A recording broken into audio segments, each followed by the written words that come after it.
Bonjour. Le mois de mai est souvent considéré comme le plus beau mois de l'année.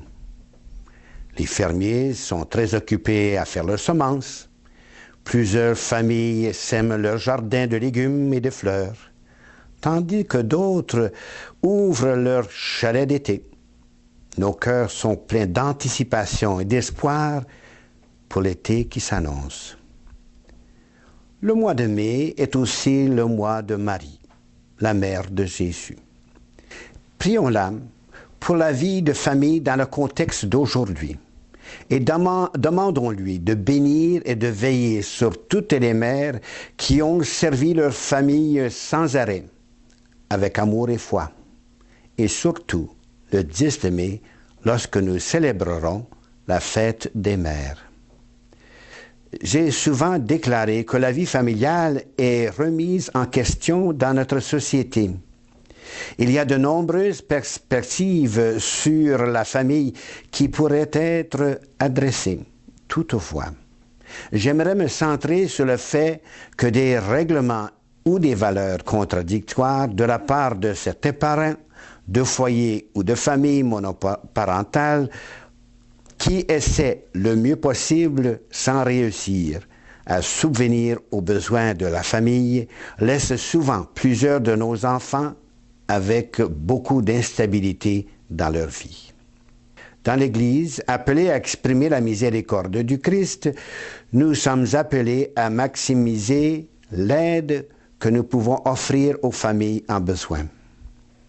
La foi dans notre vie nous donne l'espoir et la force dans notre service, dans nos croix personnelles. La foi est relationnelle et les relations sont bâties sur une base de confiance en l'un l'autre, une confiance qui prend du temps et de la persévérance à grandir même si les expériences de la vie semblent se répéter comme si on semble tourner en rond sans fin dans la bourbe. Toutefois, ces expériences de vie offrent l'occasion de grandir pour nous, nos familles et nos communautés, notre foi nous offrant toujours l'espérance d'un jour meilleur. Le Seigneur ressuscité est toujours à nos côtés, comblant nos cœurs de son esprit.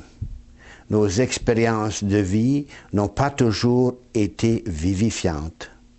Donc, le pardon est l'ingrédient nécessaire pour nous aider à accepter non pas seulement les fautes des autres, mais les nôtres aussi.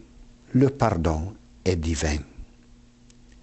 La vie du Christ est une invitation ouverte et continuelle à nous réconcilier à la sienne et à celle du Père. Le fait d'accepter nos expériences de vie peut devenir les pierres d'appui pour bâtir une vie plus humaine, plus spirituelle, plus divine comme enfant de Dieu. La main de Dieu est toujours présente, nous relevant sans cesse. Cet amour de Dieu est exprimé par nous quand nous devenons les mains, les pieds et le visage de Dieu pour les autres. Les parents seuls, les couples parents, les tuteurs et les aidants ne devraient pas être seuls à porter leur fardeau. Nous avons besoin de soutenir les uns les autres comme Marie a été le soutien de Jésus, des apôtres et de nous tous. Donc, en ce mois de mai, alors que Mère Nature s'ouvre à nous et à une vie nouvelle, ouvrons nos mains et tendons-les aux autres.